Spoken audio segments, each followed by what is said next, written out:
Is there any public comment? I have to set this really quick. Oh, yes. 1 second You bet. to make it work. Set it to live. Come on.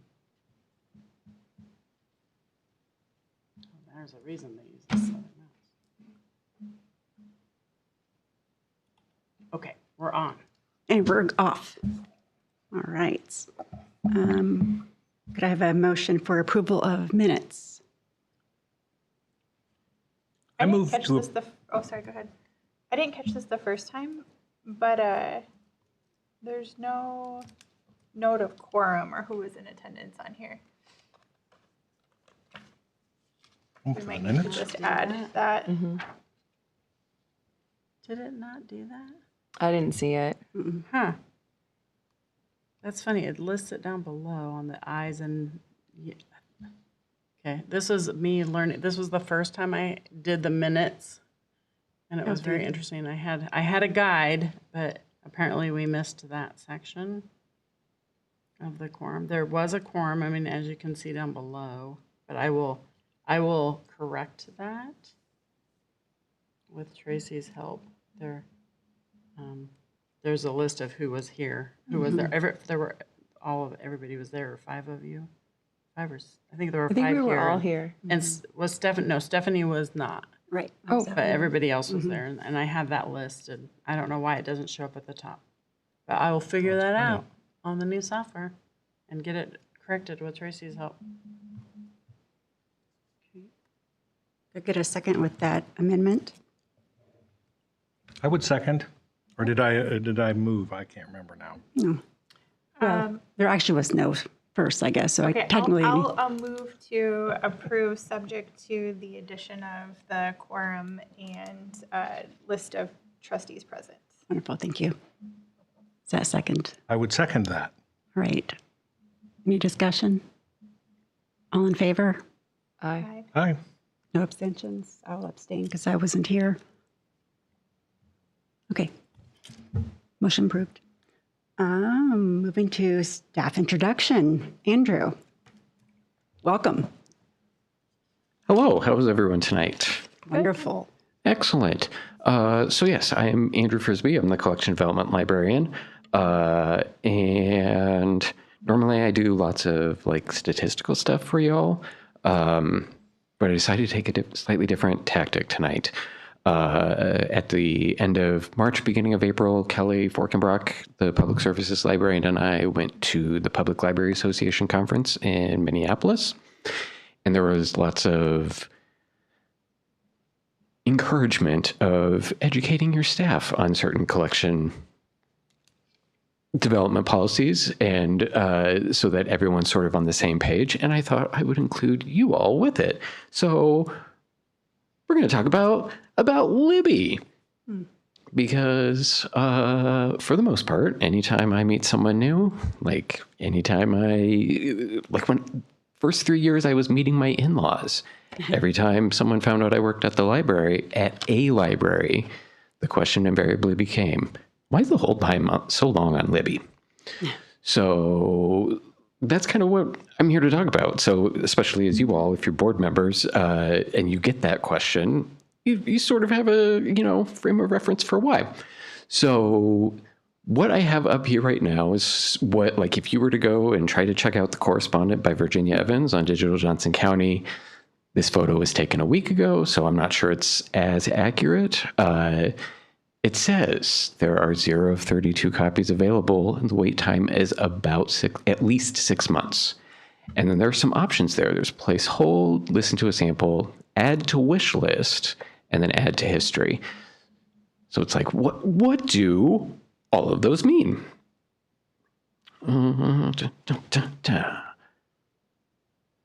So we're just going to go through some of the terms with Libby that I will probably be using with y'all. So licenses. We're not really purchasing books. We're purchasing license to access those books, which is a weird distinction. But it's like if you go back, what, 32 copies? This is a digital copy. Why do we have copies at all? Shouldn't I just be able to check it out? Because it's digital, but it's not unlimited. So again, we purchased licenses, which is essentially like a copy of the book, but it can be frustrating for patrons because they don't really understand why that would be. And then in terms of the options, there's the holds, which are your basic hold list reservations that you've placed on access for the license. There are 10 of those per patron. And then the hold ratio is kind of how we target purchasing additional licenses. So we have a ratio, we aim for a ratio of 4 holds per license, because then we're getting through holds pretty quick. So holds you're actively waiting for, and there's 10 per patron. The wish list is unlimited. You can put as many on as you want, but you're not really actively on hold. It's more of a, hey, I have an interest in these, and you can have, again, as many of those as you want. And then when you're ready for them to be on hold or to check out, you can move them to your hold list.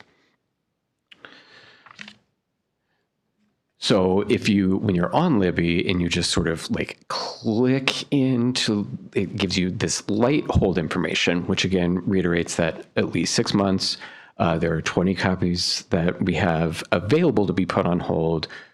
In this case, we have nearly 300 people waiting. So we have a ratio of about 15 per copy, which is quite a bit higher than what I aim for, because I do like to aim for about 4. But then if you also notice, it says 20 copies right there. I'm going to just scroll back. It says 32 copies here. We have, Libby has given us the option for lucky day copies, which there can't be holds placed on them. So it's like, if you just happen to find it available on Libby, it's your lucky day. You get a copy. So we currently, for The Correspondent by Virginia Evans, we currently have 12 lucky day copies. So that sort of explains the distinction. That's why we only have 20 here. I don't tinker too much with the Lucky Day copies. Iowa City definitely has an interest on making sure copies are available through this Lucky Day option. I don't tinker with it too much, just because I kind of defer to Iowa City. So then just some more terms that we're working with the consortium, which is the group of libraries that we're pooling funds together to fund Libby. So North Liberty is in consortium with Iowa City and Coralville, and the group is called Digital Johnson County. The bulk of like a lot of smaller libraries throughout the state are in sort of a statewide consortium called Bridges. Waitlist tends to be quite a bit longer on like Bridges than say Digital Johnson County, just because we have a smaller population pool that are going to that stash of licenses on Libby. So we're sort of obligated to access to our digital licenses just to our city residents, which can sometimes create confusion and frustration, particularly increasingly with folks from like Tiffin, because we've had a lot of folks say, well, Tiffin doesn't have a library. We're going to come to North Liberty instead. But Tiffin does have a library. It's just part of the middle school. So sometimes it's just educating folks on where they're supposed to be getting their access to Overdrive. And then sort of what we pay annually to Overdrive is sort of based on our population. It's a formula that Overdrive and publishers have sort of worked out, that populations of X size pay Y dollars each year. So we typically have leftover money from other lines in the budget. So we typically go about 5% over what we're sort of contractually obliged to with Overdrive. I know that in the past, Iowa City has more than doubled what they were planning on paying for the year. So just continued to be a lot of interest on Libby. So then the types of licenses that Libby provides, there are three main options. It's the one copy, one user. So that's sort of our copy permanently to live on Libby. Only one person can have it at a time, but it's kind of ours permanently.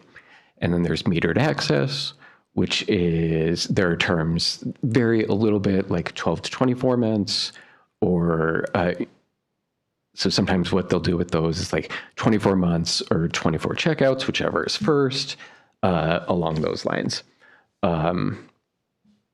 So the cost is typically of a metered access is about 50% of the one copy per one user. And then there's cost per circ options, which are roughly 10% of the one copy, one user license. So between $8 and $10 a use.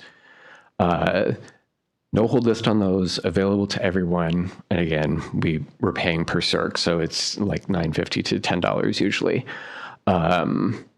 We kind of set a set budget on that. It's like kind of a completely separate little line of funds in Overdrive.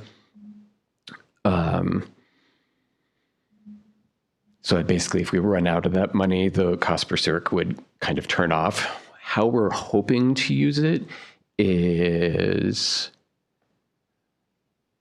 sort of like an all county reads or all state reads, or even just a large book club that we could turn on cost per circ for like an hour and kind of tell everyone like, hey, you can get your, ebook or your e-audiobook kind of in this time.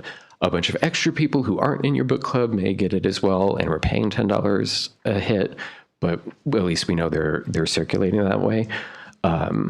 We haven't done a ton with that yet, but I know Iowa City and Coralville are looking forward to having that as a good option of faster ways to get materials out on Libby.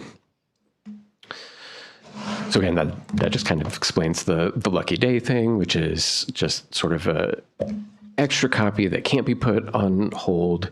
And when it's available, like let's say Scott had it checked out today and he checked it back in. If it was a lucky day copy, and anyone in this room could go and check it out right now without a hold. What that does sometimes create is anxiety on the patron's part in that, oh shoot, my library card is expired, so I don't have access to Libby anymore. And there's a lucky day copy right now. Am I going to get to it fast enough? So sometimes we'll get panicked calls about making sure my address is up to date so that I can get this lucky day copy. So sometimes it's just,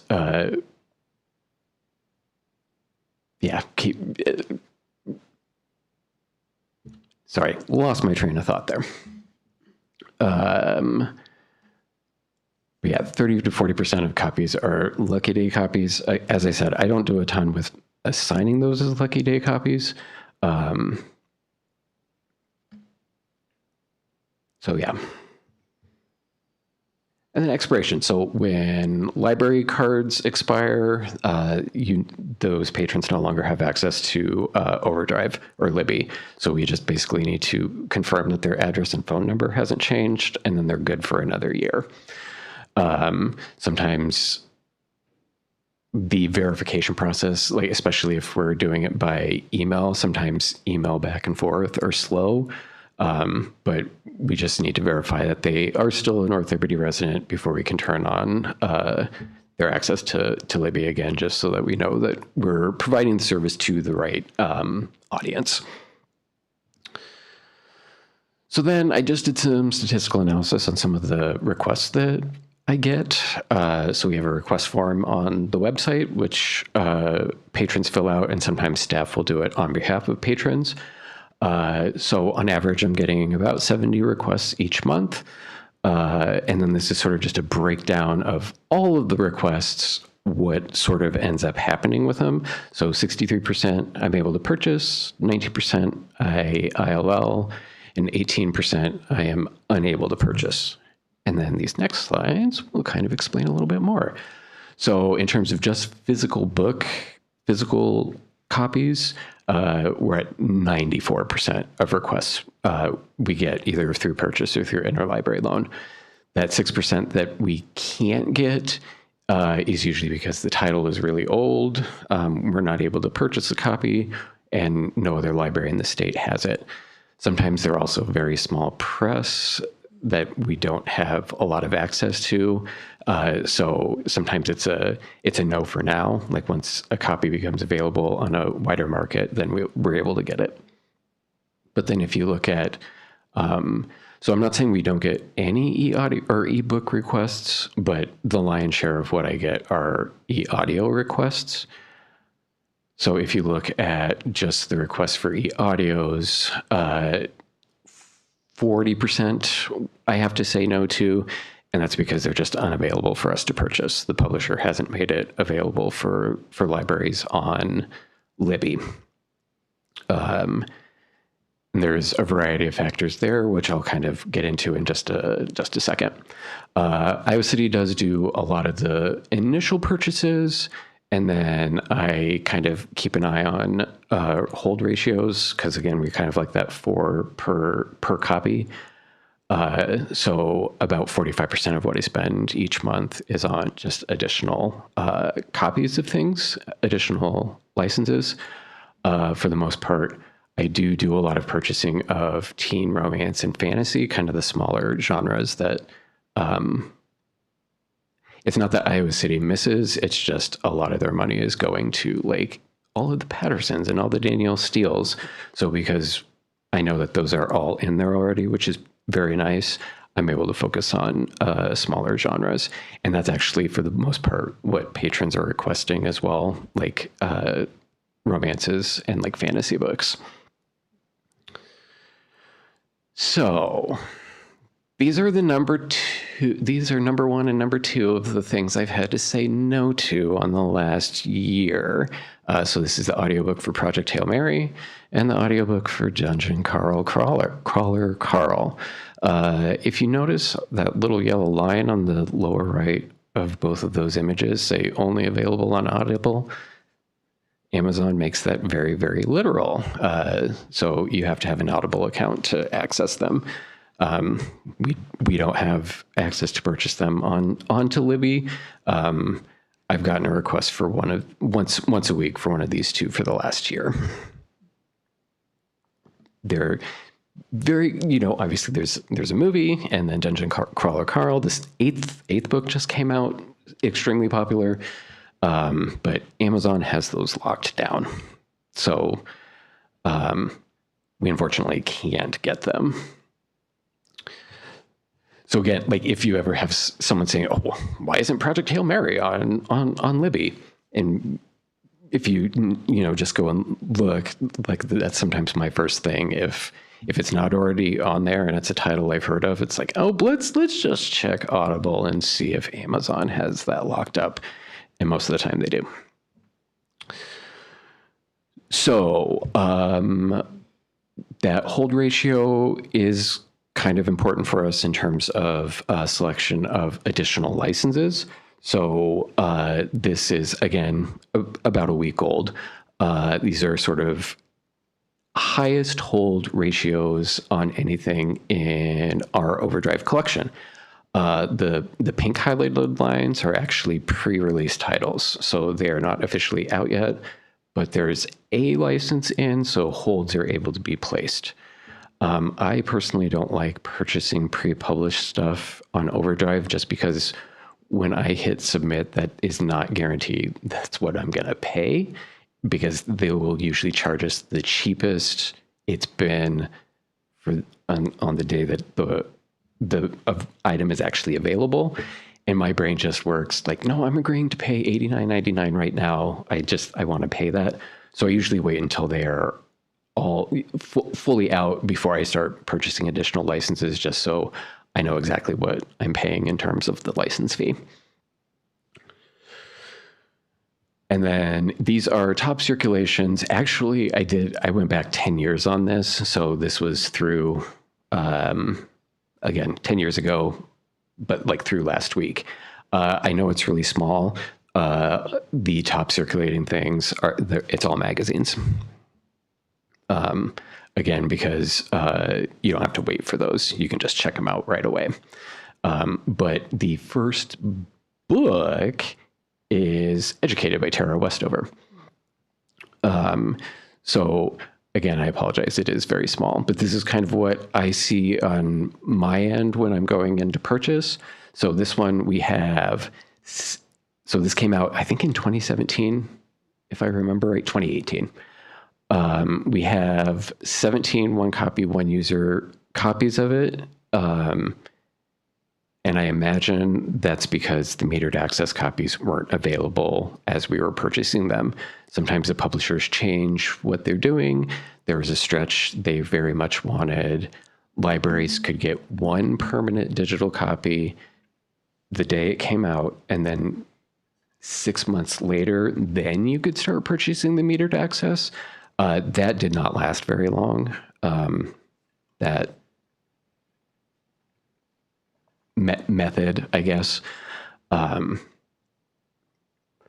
So again, so those 17 copies at $95 each is $1,600 total. But with across the consortium over 2,700 uses, it's 58 cents per use, which isn't too bad. But if we had turned on cost per circ, it would be $9.50. So it's kind of like if everyone's willing to wait a little bit, it's more cost effective for us. So I checked my records. 7 of those copy licenses I purchased for us, and then just North Liberty residents checked out 432 of those.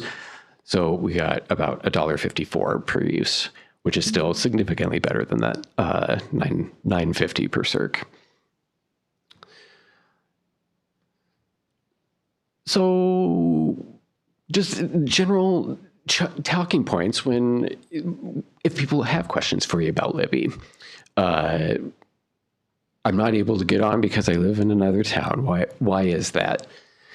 It's kind of the system that the publishers and Overdrive have come up with. We're not enforcing them arbitrarily. We're not telling you, no, you can't use our digital collection because we're mean. It's because we've signed a contract saying we're going to do our best to keep it just for North Liberty residents. Not all publishers want to make their titles available to libraries.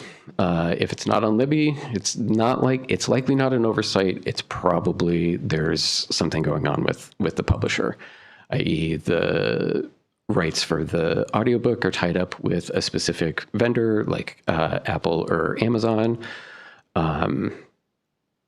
Or it's like a smaller independently published person and their stuff just doesn't have an audiobook yet, or none of it's available for us on Libby yet.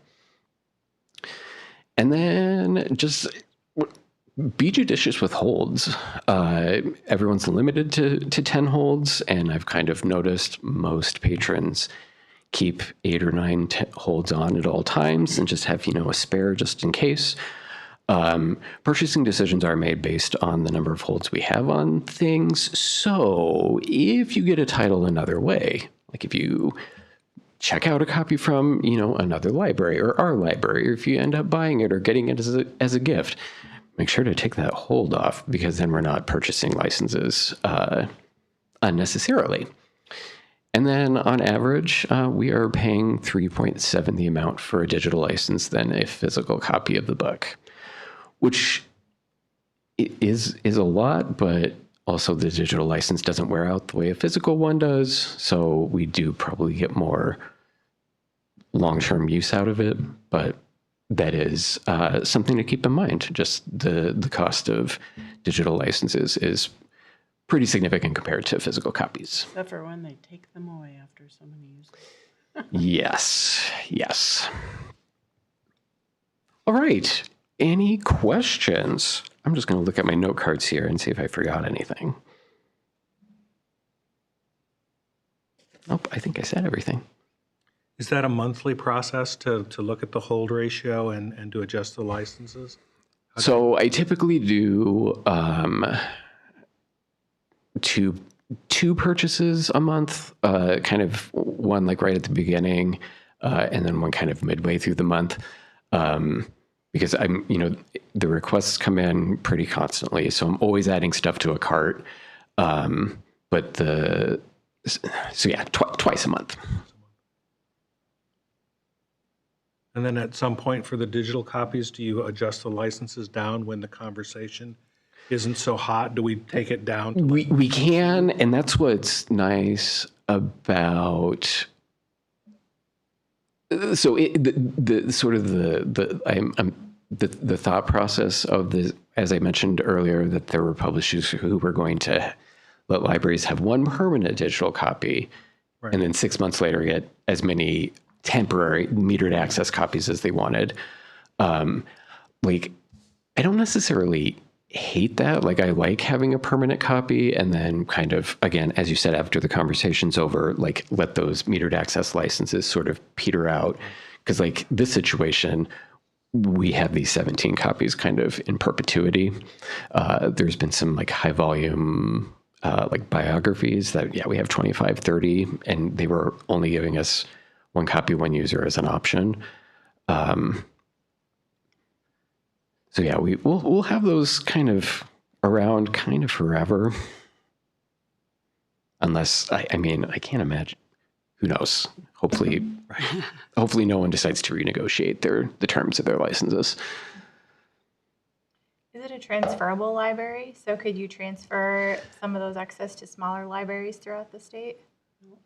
I don't believe so. We have started working with, because we had Cloud Library for a while, as we kind of got it more for its app functionality, but it also had a digital library component to it.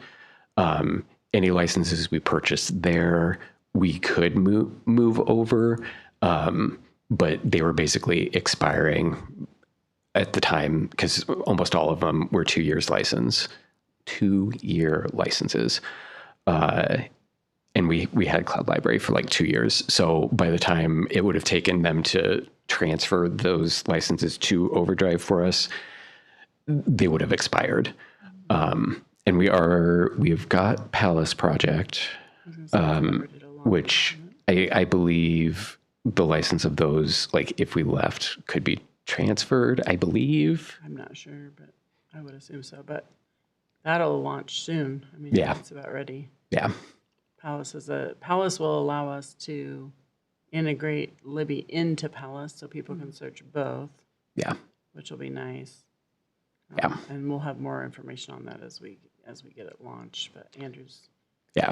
are you still, I don't know where you are in the process. It's we also had we had the book sale last week, so that kind of sucked up a lot of my brain capacity last week. Learning mode right now. Yes, absolutely. But yeah, hopefully that will be ready pretty much very soon. Yeah. When you were talking about the cost of digital being 3.7% more than a physical copy, does that circulation, do those digital copies circulate at 3.7 times more than a physical copy? That is a really good question, because I think all of the examples I looked at here were titles that have been around for a minute. I'm gonna make a note to myself and look into that. Ebooks and e-audios are definitely our higher circulating collection, especially the e-audios. And the other thing with Palace, I don't remember how much we've talked about it, but it is simultaneous access. So the titles that they provide are more people can check them out at once. So that'll be a nice add-on to what we have. A little bit of their model's a little different. They're really working to make stuff more accessible, and they've negotiated with the publishers, mostly like independent and small run presses. Yeah, And places like that. So and they also have some other titles you can they purchase. do. Yeah. And some other multilingual titles. So I will look into that and figure out the best way to let you all know how that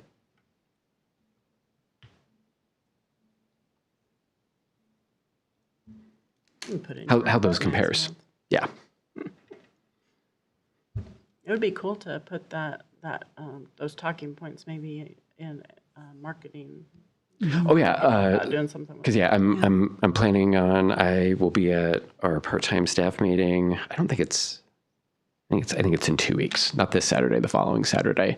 And I'm going to use the same deck, just so kind of everyone knows, and if patrons are asking, we're giving solid answers.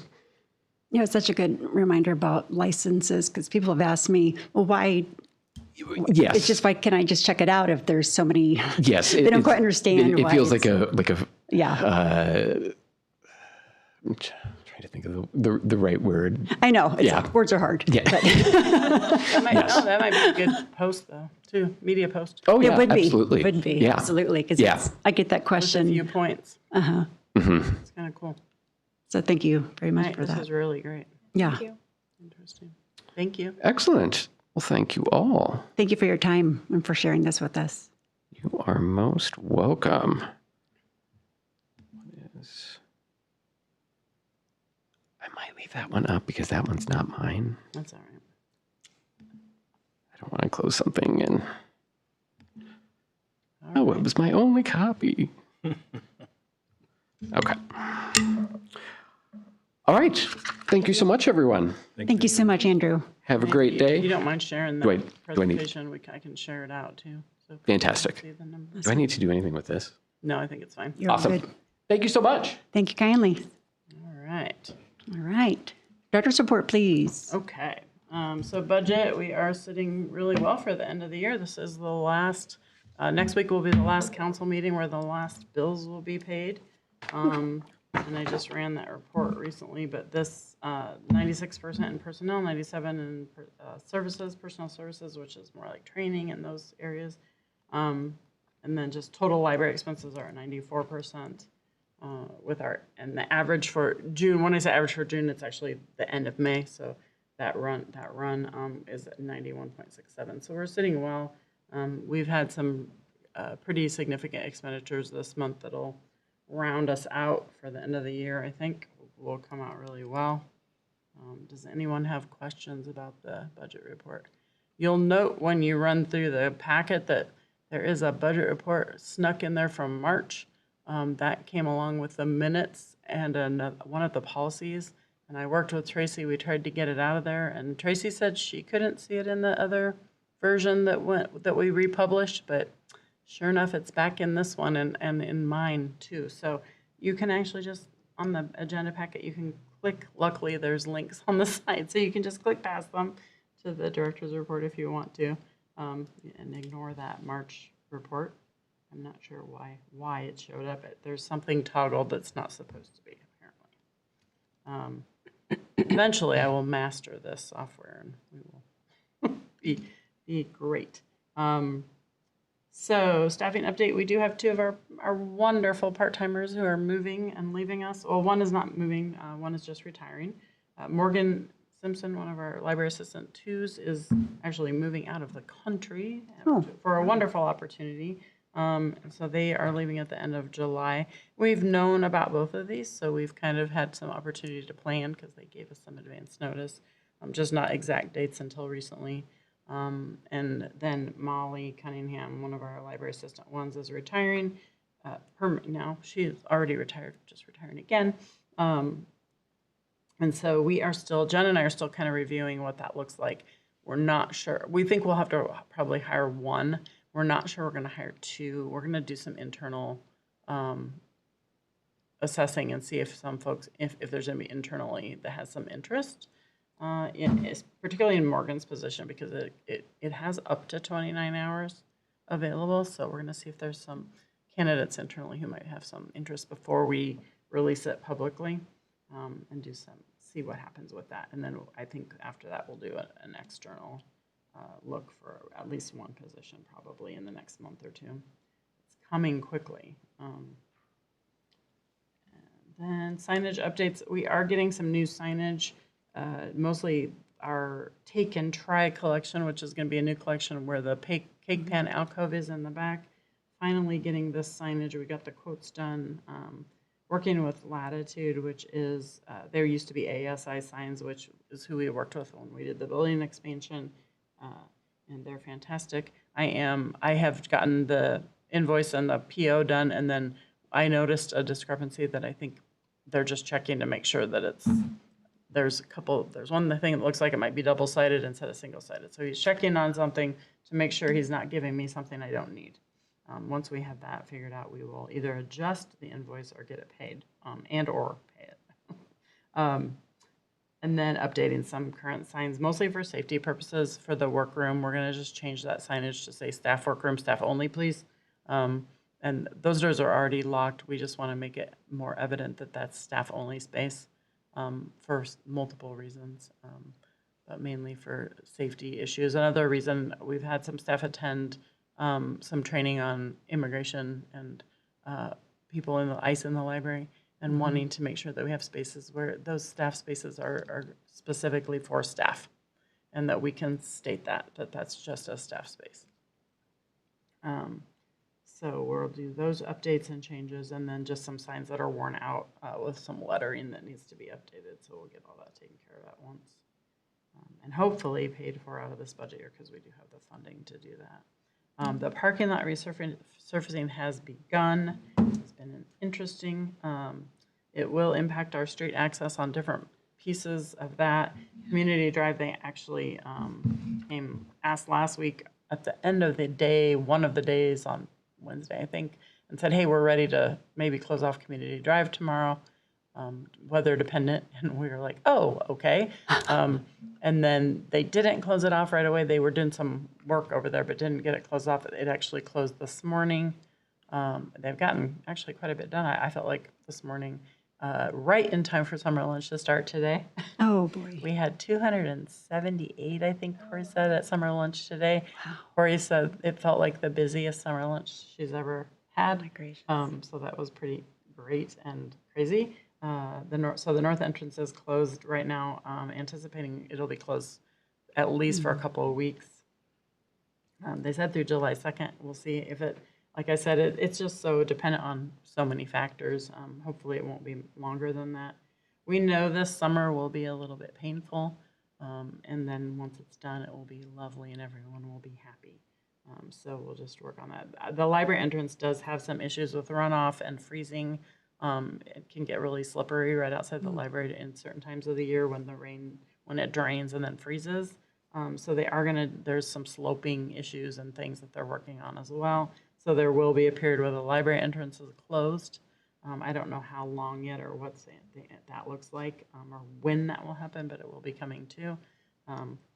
So they're just making their way around, and they've been really great about communicating. We have weekly meetings outside, just meet for quick updates and get everybody on the same page with the engineers and the contractor and pertinent staff to keep us all informed. And then we try to keep all the staff up to date so everyone knows where they're parking and what we need to update the community and things like that. That we did know, I do just a side note that the east side is also being worked on right now to get a better drive down to where they can go into the rec center in the lower level. And apparently someone didn't thought they could just go ahead and drive down that anyway this week. Oh, no. I'm not sure what came of that, but it was not available for them to drive down, so it did not work out well. Oh, dear. People sometimes think those signs are just suggestions. I'm not sure. It's merely a guideline. And then just quick notes on professional development. I was really honored and excited to be selected as a library mover and shaker from Library Journal. That's so awesome. In May, I was featured in their magazine, the Library Journal magazine, for community builders, so that was kind of fun. And then I attended the Building Together conference in Seattle, May 4th through the 7th, and I had told you guys a little bit about it. I spoke with IREX, which is the International Research Exchange, and a representative from the Walmart Foundation, who is just she is just dynamo. She's fantastic. And then my friend Shemichael Holman from Urban Library Council. It was really well attended. We had about 30 there, and really we had some good feedback from that.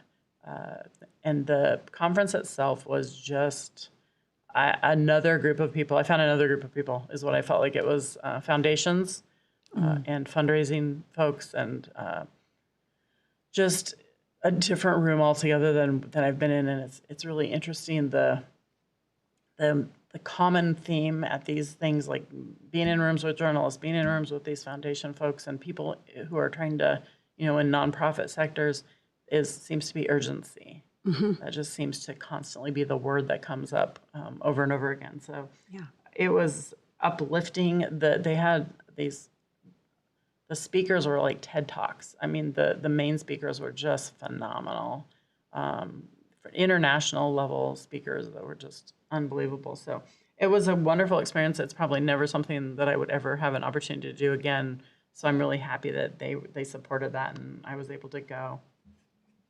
And I think I brought back some really cool things for our staff to share with our staff from the parks side of things. There was a group there from the parks. I'm blanking on the name right now, but a fantastic group that I went to a couple of really cool workshops for a day. They were 3-hour workshops that we attended. That was really excellent as well. And then next week I will go to the American Library Association conference, and I am very excited I land and go straight to the Obama Center. Yeah. I was invited to participate in a discussion on libraries and AI in public life with my friend and colleague John Bracken with the Digital Public Library of America, and Chris Brown from Chicago Public Library. And then Chris also had invited me to present with him, a couple of his staff members, and someone from Digital Public Library of America. And Lisa Pete from Library Journal will be moderating a conversation on archives and the just in communities and the risk about archives being at risk right now. Lisa had written a really interesting article on that subject, and Chris asked me to be involved, I believe, because there's a lot of smaller and medium-sized libraries that will be in the room in that space. And Chicago does phenomenal work in archiving, but it's at a different level. So I'm hopefully, from our very small perspective, because we don't do a ton of archival work, but we're just starting on our project that Nick is working on, the history project. So I'll share some of that work with them there. And then I was invited to submit a proposal for a conference, the Mississippi Library Conference, just locally. Initially, they were talking about it being in person, but now they're actually, to save money, they are doing only virtual. So that makes a difference for me to be able to do that with a colleague of mine from Ohio. We're going to focus on sort of this future frontier of libraries as community spaces, which is already happening, but what that is going to continue to look like going forward. And then just a couple updates that are not on my report that I did not have a chance to get, that happened after the fact, that I wanted to share with you. And one of those is just that we are at the end of our year for our board members too. So this will be Stephanie's last meeting, so I wanted to acknowledge that and thank Stephanie for her work with us. And then Kara also, which I don't know if Kara applied. She had indicated that she might apply for to continue on the board, but I haven't heard. And so the county position is one of the open seats. And they just sent me an email saying if Kara wants to apply, make sure she does. I just encourage that. So I don't know if she has or what that looks like, because they haven't told me who has applied. I would assume they typically appoint that in July, I think.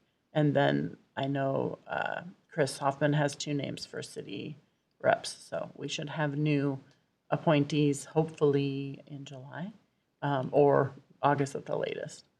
So we will move forward from that. And then the only other thing was I did have someone contact me to fill out an application for sex offenders' use of the library.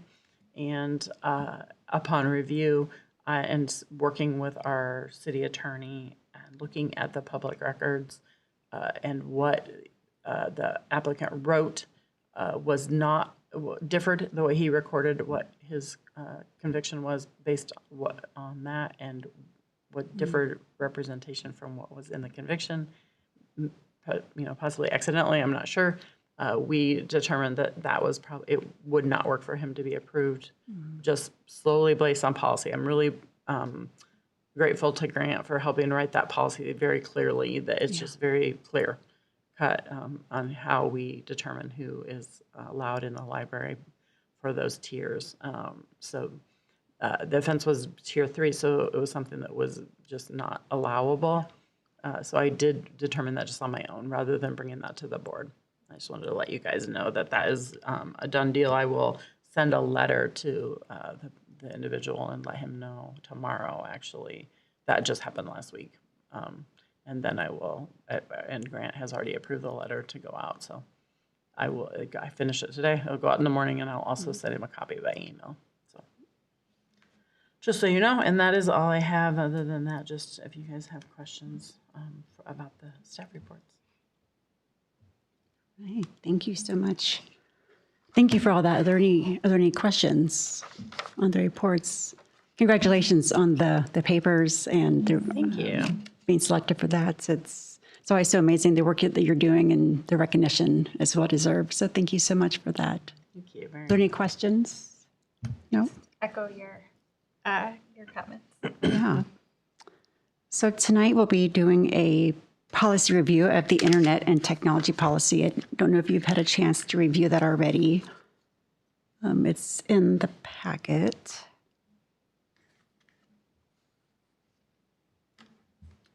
And there's no staff recommended changes. We did not have any. There didn't was see one numbering change that was just an outline edit. I mean, so I just made the change. And other than that, we didn't have any edit recommendations to the policy. I move to approve as set forth in the board packet. Okay, thank you. I'll second. Second? Any discussion? Okay. All in favor, indicate by aye. Aye. Aye. I think that was all of us. All right, motion approved, thank you. And that is any new business for this evening? Okay, Do we have a July meeting? Yes.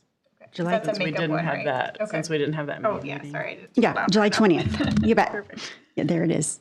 All right, we don't necessarily have to have a motion to. Do. We do? Tracy pointed out that we need to have a That's, motion. I have heard so many different. Since it's on the agenda, Tracy said that we should. Interesting. I will take a motion to adjourn. I move to adjourn. Have a second. What happens if we don't vote? What if we say no? We're We in just sit here. perpetuity in our. Okay. I'll second. Okay, all in favor? Aye. Aye. Anybody Stay in opposed? this room. All right, motion approved. We are adjourned. Thank you very much.